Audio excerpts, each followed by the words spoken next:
Welcome to Mighty Magulang's FAQs or Fuksain ang Kalokohan. Today's question is, bakla ba si Rizal? The writer Isagani R. Cruz once wrote an essay titled Bakla ba si Rizal? And argued na medyo binabai nga daw si Lolo Pepe dahil hindi siya makakomit sa mga babae. Hindi rin siya makakomit sa revolusyon.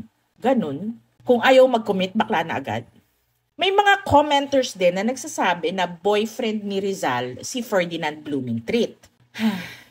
Noong 1886, Rizal first sent a letter to Blumentritt expressing his admiration for his scholarly work on the Philippines. Blumentritt was a married academic 11 years older than Rizal with 3 kids. The two met once in person in Light Merits in 1887. Nakabuntot pa si Maximo Viola. Theirs was an epic friendship with Rizal and Blumentritt exchanging over 200 letters. So, kung may bestie ka who you connect with intellectually, bakla ka na agad.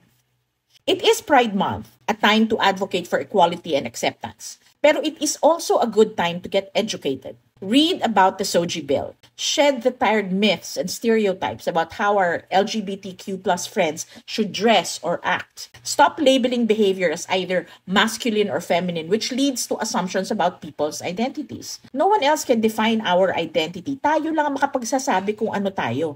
Trying to determine if a historical figure is gay or lesbian is simply pot-stirring kung hindi niya mismo sinabi. So, ang sagot sa tanong na bakla ba si Rizal ay isang tanong din.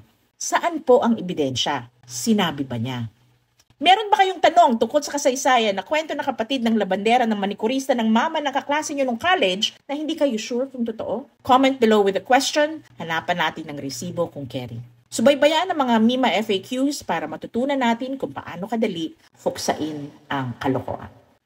O, diba? Meow meow.